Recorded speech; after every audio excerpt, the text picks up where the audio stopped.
யாத்திராகமம் 34:10 கடைசி. யாத்திராகமம் 34:10 கடைசி. எல்லாரும் சேர்ந்து உன்னோடு கூட இருந்து நான் செய்யும் காரியம் கூட இருக்கிற தேவன், நம்மோடு கூட இருக்கிற தேவன், சபையோடு கூட இருக்கிற தேவன்.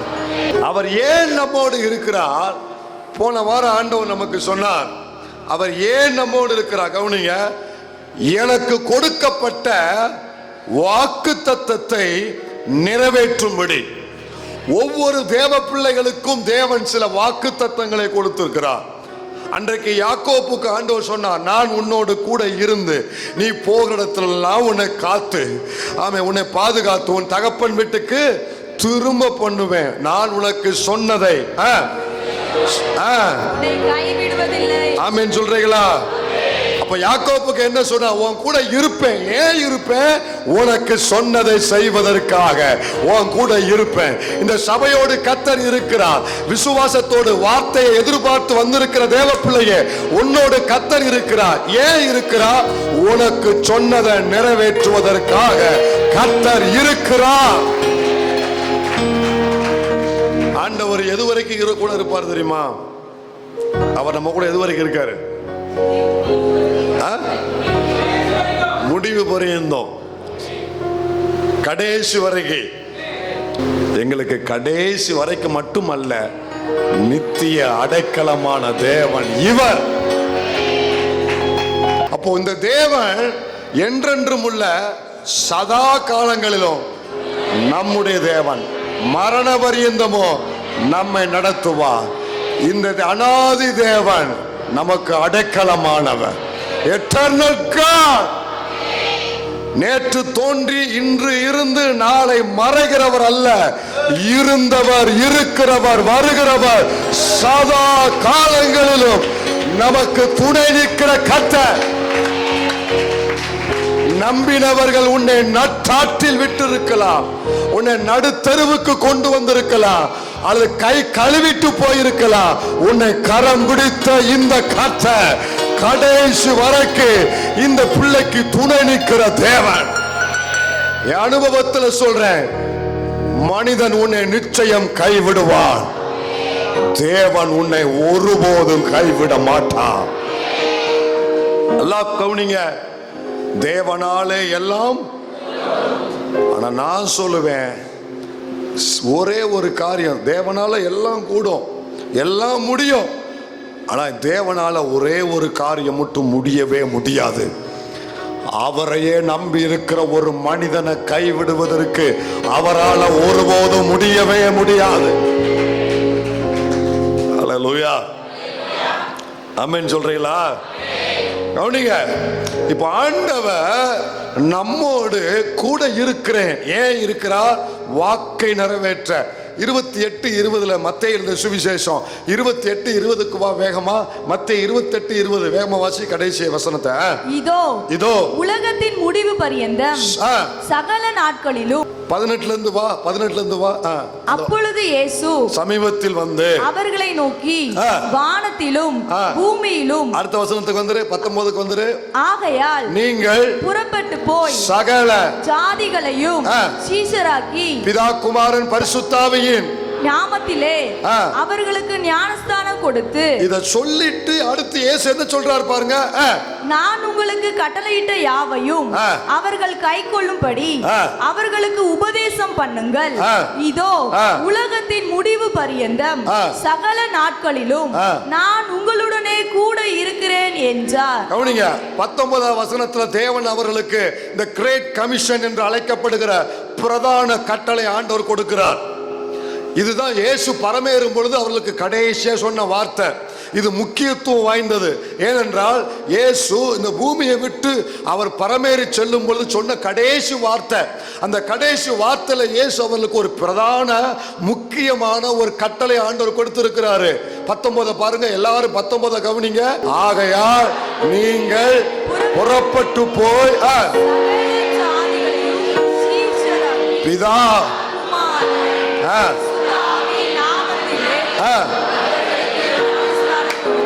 இதுதான் the great commission. இயேசு சீசருக்கு கொடுத்த மிக பிரதானமான முக்கிய வேலை. ஒரு வேலையை கொடுக்கிறாரு, ஒரு திட்டத்தை கொடுக்கிறாரு, அவர்கள் செய்ய வேண்டிய ஒரு ஊழியத்தை கொடுக்கிறாரு. உங்களை குறித்து நான் செய்ய வேண்டிய ஒரு திட்டம் எனக்கு உண்டு, அந்த திட்டத்தை நீங்க போய் நிறைவேற்றுங்க, இதுதான் உங்களை குறித்த என் திட்டம் இப்படின்னு இயேசு அவர்களுக்கு ஒரு திட்டத்தை கொடுக்கிறாரு. திட்டத்தை கொடுத்துட்டு என்னன்னு போன்னு அனுப்பாம அடுத்த வசனத்துல சொல்றாரு, இந்த திட்டத்தை நிறைவேற்றுவதற்காக இதோ உலகத்தின் முடிவு பரியந்தமோ சகல நாட்களிலும் நான் உங்களுடனே கூடவே இருக்கிறேன்.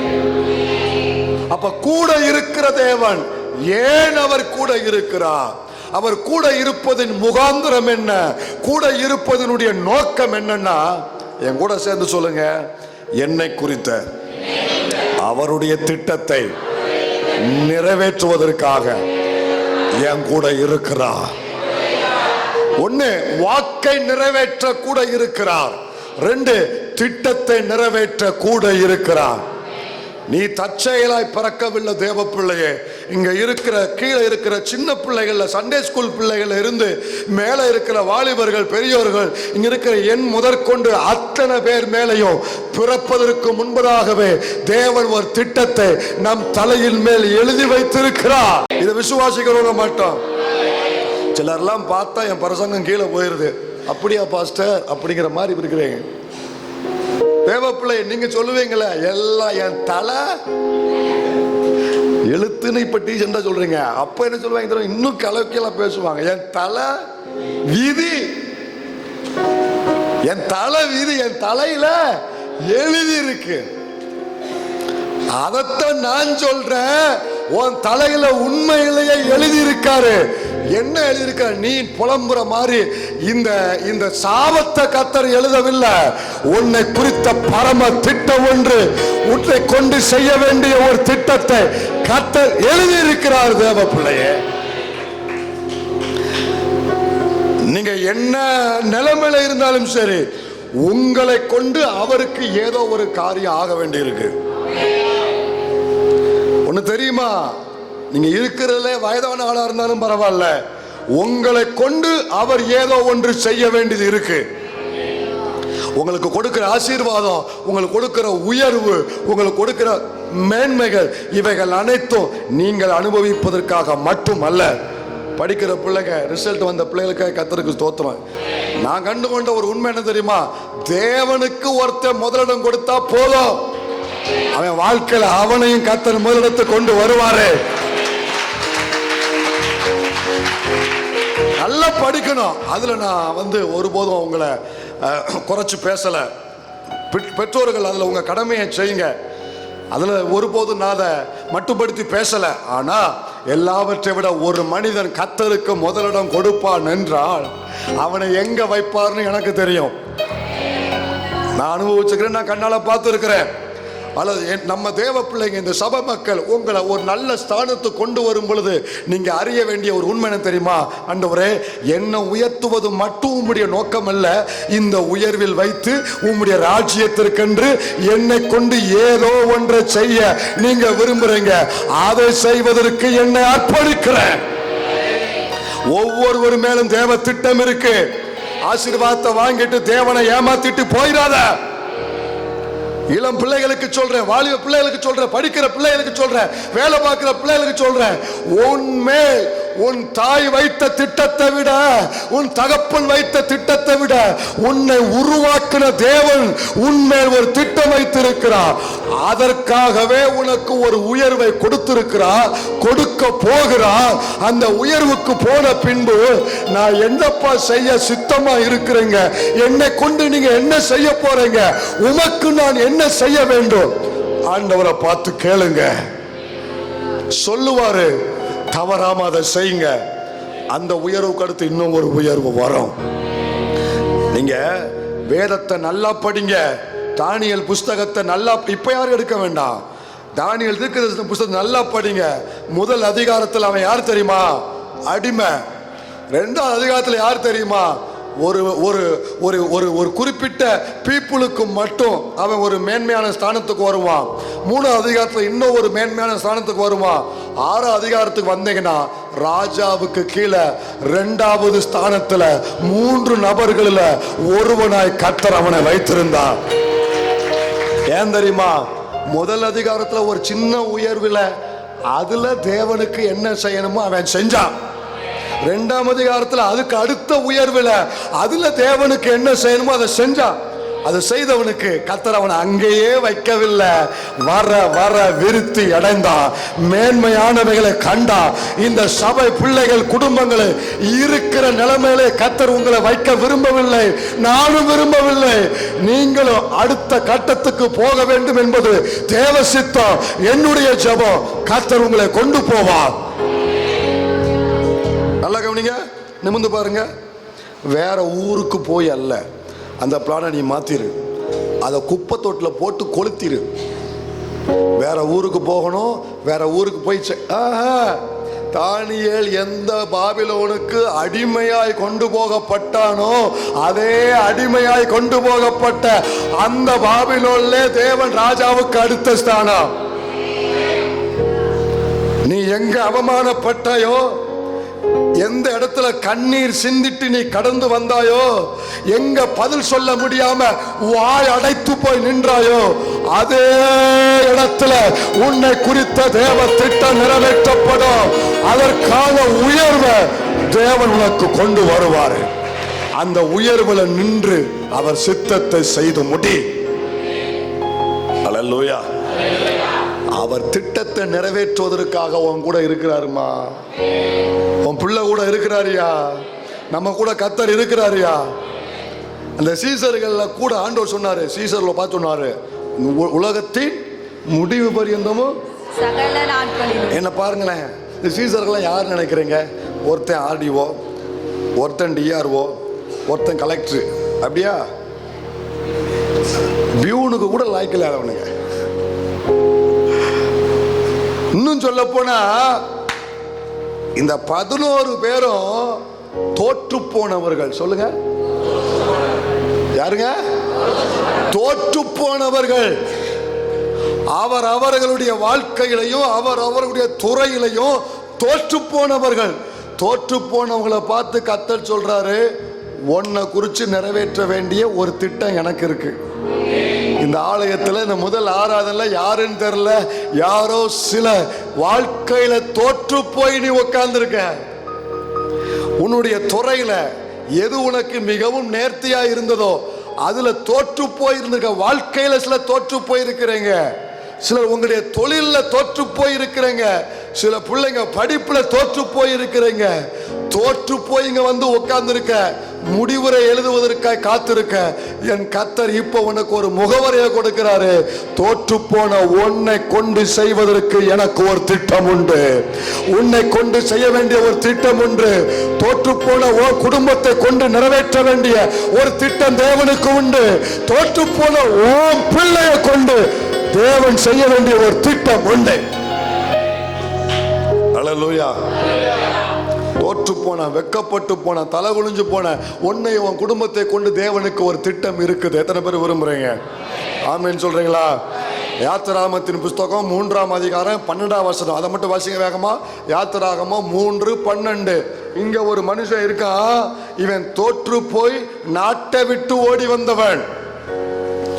அவன் பெயர் மோசே. அவன் வளர்ந்த அந்த எகிப்து தேசத்துல தோற்று போன நிலைமையில, வெட்கப்பட்ட நிலைமையில, விரட்டப்பட்ட நிலைமையில நாட்டை விட்டு ஓடி வாரா. ஓடி வந்த 40 வருஷம் கழித்து தேவன் அவனை சந்தித்து ஒரு காரியத்தை சொல்றாரு. 3:12 வாசி. அதற்கு அவர், நான் உன்னோடே இருப்பேன். நல்லா கவனிக்கணும், எல்லாம் என்ன கவனிக்கணும். எல்லாம் முடிஞ்சு போச்சு, இருக்கிறத வச்சு வாழ்ந்து முடிப்போம். இருக்கிற நிலைமையிலேயே போவோம். இனிமேலாம் பெருசாலாம் யோசிக்க வேண்டாம். இனிமேலாம் நம்ம எதுவும் நம்ம நினைக்க வேண்டாம். யாரு யோசித்தான்னு தெரியல. தேவ பிள்ளைய உள்ளதா இருக்க, நடந்ததை வச்சு, உன் வாழ்க்கையில சம்பவித்ததை நினைச்சு, கடந்த காலத்தில் உள்ள சில நினைவுகளை வச்சு இதுக்கு மேல பெருசாலாம் ஜெபிக்க வேண்டாம், இதுக்கு மேல பெருசாலாம் செயல்பட வேண்டாம், இதுக்கு மேல வேற எதுவும் முடிவு பண்ண வேண்டாம், இருக்கிறத வச்சு சமாளிச்சு அப்படியே நம்ம வாழ்க்கையை கொண்டு போயிடுவோம் அப்படின்னு யாரோ ஒரு முடிவு எடுத்துட்டு வந்திருக்கிற இந்த வனாந்தரம் தான், இந்த ஆடு தான், இந்த சிறுமப்பட்ட அனுபவம் தான் நம்ம வாழ்க்கையில கடைசி வரைக்கும் இருக்க போகுது. இது மாற போறது இல்ல. இதே நிலைமையில தான் கடைசி வரைக்கும். எவ்வளவு முயற்சி பண்ணியாச்சு, எவ்வளவோ எல்லார்ட்டையும் பார்த்து கூப்பிட்டு பேசி உதவி கேட்டாச்சு, எந்த முயற்சியும் பயன் கொடுக்கல. யாராலையும் நமக்கு எந்த உதவியும் கிடைக்கல. அதனால இருக்கிற இந்த நிலைமையிலேயே, இந்த சிறுமப்பட்ட நிலைமையிலேயே, இந்த வனாந்தரத்துல சிறுமப்பட்ட நிலைமையிலேயே வாழ்ந்து முடிப்போம், கடந்து போவோம். இனிமே பெருசு பெருசா யோசிக்க வேண்டாம், தீர்வுக்கு இனிமே யோசிக்க வேண்டாம். முடிவு பண்ணிட்டு வந்திருக்கிற நைட்டு ஃபுல்லா உட்கார்ந்து கர்த்தர் உன்னுடைய அந்த குறுகின முடிவை தேவன் உடைக்கிறாரு. இந்த ஆராத நேரத்துல தன் வார்த்தை அனுப்பி சொல்றாரு, அதற்கு அவர் நான் உன்னோடே இருப்பேன், நான் உன்னோடே இருப்பேன். விசுவாசிக்கிற பிள்ளைங்க எல்லாரும் என் கூட சேர்ந்து நான் உன்னோடே இருப்பேன். ஏன் தெரியுமா? கவனி, மோசே வனாந்தரத்துல தனி மனுஷனா இருக்கிற, எவ்வளவு பெரிய கூட்டத்தை பார்த்தவன், இன்னைக்கு தனி மனுஷன். சாப்பிட்டியான்னு கேட்கறதுக்கு ஆள் இல்ல, தூங்குனியான்னு விசாரிக்கிறதுக்கு ஒருவர் இல்ல, தனி மனுஷன். இந்த தனி மனுஷன் எங்க கண்ணுக்கெட்டின தூரம் வனாந்தரம் தாங்க. அந்த வனாந்தரத்தில் அவனுக்கு ஆட்டுக்குட்டிகளை தவிர வேற எதுவுமே கண்ணுக்கு தெரியல. அவன் கூட யாருமே இல்லை. 40 வருஷம் தனி மனுஷன். மனைவி வீட்டில் இருக்கா, பிள்ளை வீட்டில் இருக்கு, எல்லாம் வீட்டில் இருக்காங்க. ஆனால் 40 வருஷம் எல்லாரும் இருந்தும் தனி மனுஷனா இருக்கான்.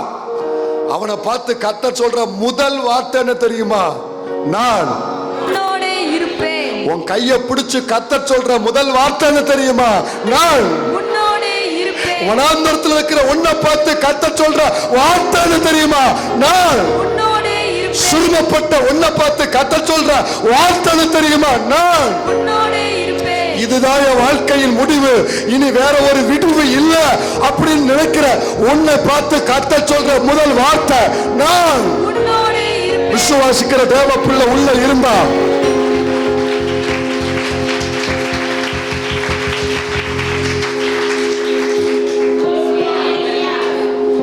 கைய, அன்னைக்கு மோசையை பிடிச்ச கை இந்த ஆராதனை இறங்கி வந்து உன்னை பிடிக்குது தாயே, உன்னை பிடிக்குது சகோதரா, உன்னை பிடிக்குது தேவ பிள்ளையே, உன் குடும்பத்தை பிடிக்குது இந்த கரா.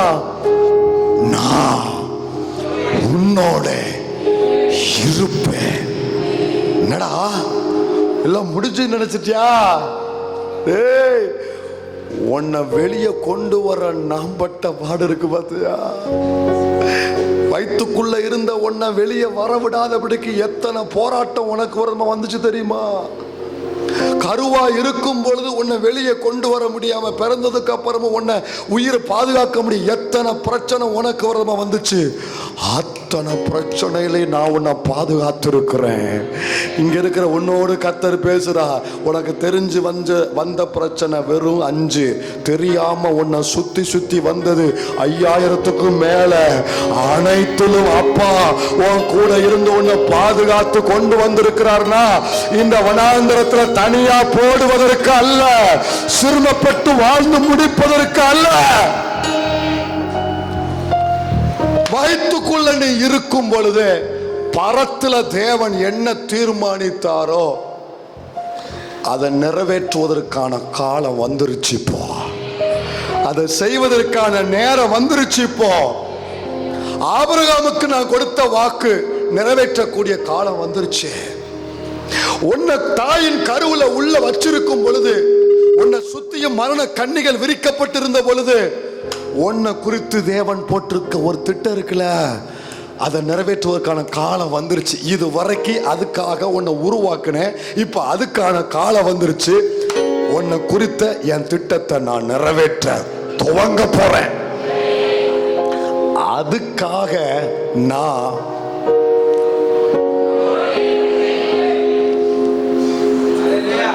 வாஸ்து முடிச்சுட்டு எழுப்பி நிப்போம். நான் முதலிருந்து வாசி. நான் உன்னோடே இருப்பேன். நீ ஜனத்தை எகிப்திலிருந்து அழைத்து வந்த பின் நீங்கள் இந்த மலையில் தேவனுக்கு ஆராதனை செய்வீர்கள். நான் உன்னை அனுப்பினேன் என்பதற்கு இதுவே அடையாளம் என்றார். விட்டுற மாட்டேன்டா. எவ்வளவு உனக்காக நான் பிரயாசப்பட்டிருக்கேன் தெரியுமா? உன்னை உருவாக்க நான் எவ்வளவு பிரயாசப்பட்டிருக்கேன். விட்டுருவேனா? தேவ பிள்ளையே, உனக்காக கர்த்தர் இன்வெஸ்ட்மெண்ட் பண்ணியிருக்காரு. நான் சொல்றது கொஞ்சம் பேருக்கு தான் புரியும் இந்த வார்த்தை. உன்னை அவர் திட்டத்துக்கு ஏற்ற ஆயுதமாய் பாத்திரமாய் உருவாக்குவதற்கு என் கர்த்தர் எடுத்த பிரயாசம் கொஞ்சம் நஞ்சம் அல்ல தெரியுமா? கொஞ்சம் நஞ்சம் அல்ல தெரியுமா? இப்படி ஒரு பிள்ளையாய் கொண்டு வருவதற்கு எவ்வளவு காலங்களை தேவன் இன்வெஸ்ட்மெண்ட் பண்ணியிருக்காரு, எவ்வளவு பிரயாசங்களை கர்த்தர் இன்வெஸ்ட்மெண்ட் பண்ணியிருக்காரு. உனக்காக பேசுவதற்கு எத்தனை ஊழியக்காரனை கர்த்தர் எழுப்பி பேச வச்சு உனக்கு பேசியிருக்காரு. உனக்கு எத்தனை முறை கர்த்தர் ஊழியம் செஞ்சிருக்காரு, எத்தனை முறை உன் கூட பேசியிருக்காரு. விழும்பதெல்லாம் உன்னை எத்தனை முறை தூக்கி விட்டுருக்காரு. உனக்காக தேவன் எவ்வளவு பிரயாசம் எடுத்திருக்காரு தெரியுமா? இதெல்லாம் வீணாய் போக தேவன் விட்டு விட மாட்டா. இதெல்லாம் ஆழமான வார்த்தை. இதெல்லாம் வீணாய், கர்த்தர் உனக்காக எடுத்த பிரயாசங்கள் வீணாய் போக தேவன் விட்டு விட மாட்டா. இது நிறைவேறுவதற்கு விரோதமாய் உலகத்தின் மொத்த விரோதமான மாம்ச சேனையா இருந்தாலும் பாதாள வல்லமையா இருந்தாலும் சரி,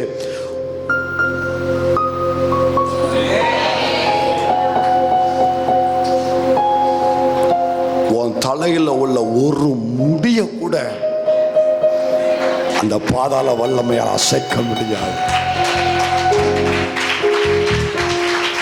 திட்டம் நிறைவேறாம உன்னை விட்டுறவே மாட்டாரு, உன் கூடவே இருப்பாரு. நீ எவ்வளவு உபத்திரவத்துல போனாலும் பரவாயில்ல, உன்னை வெளியே கொண்டு வந்து திட்டத்தை நிறைவேற்றுவாரு. நீ எவ்வளவு சிரமப்பட்டாலும் பரவாயில்ல, உன்னை வெளியே கொண்டு வந்து உன்னை கொண்டு அவர் நிறைவேற்றுவாரு. இன்னும் ஒரு வார்த்தையை சொல்றேன். நீ வாழ்க்கையில ஒருவேளை விழுந்து கிடந்தாலும் பரவாயில்ல, வீழ்ச்சி அடைந்திருந்தாலும் பரவாயில்ல, உன்னை மறுபடியும் இப்படியே செய்ய மாட்டாரு. உன்னை சரிபடுத்தி உன்னை கொண்டு வந்து உன்னை கொண்டு செய்ய வேண்டியதை செய்து முடிப்பா. அதற்காக உன் கூட இருக்கிறார். விசுவாசிக்கிற பிள்ளைங்க எழுப்பி நிப்போமா?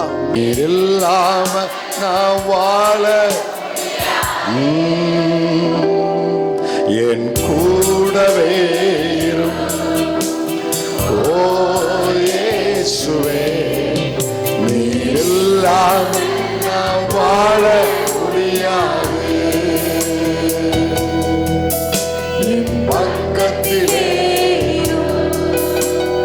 ஓ இயேசுவே, நீர் இல்லாம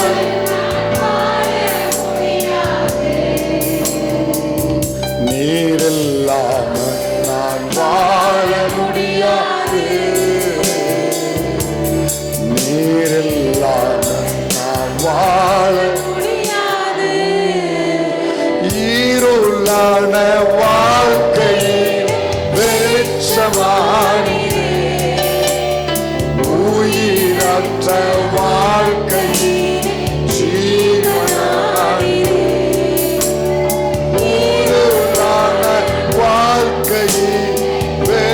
வெளிச்சமானீரே, உயிரற்ற ஜீவனானீரே. என் வெளிச்சம் நீரே, என் ஜீவன் நீரே. எனக்கெல்லாம் நீங்கதானப்பா. என் வெளிச்சம் என் ஜீவனும் நீரே, எனக்கெல்லாமே. அப்படியே கை உயர்த்தி கர்த்தரை ஸ்தோத்திரம் பண்ணுங்க. கொடான கொடி ஸ்தோத்திரம்ப்பா. கர்த்தர் பேசின வார்த்தைகளுக்கு எல்லாரும் கர்த்தரை ஸ்தோத்திரம் பண்ணுவோம். கேட்ட வார்த்தையின்படி கர்த்தர் துணை நின்று கூட இருந்து திட்டம் நிறைவேற்றி தாரும்.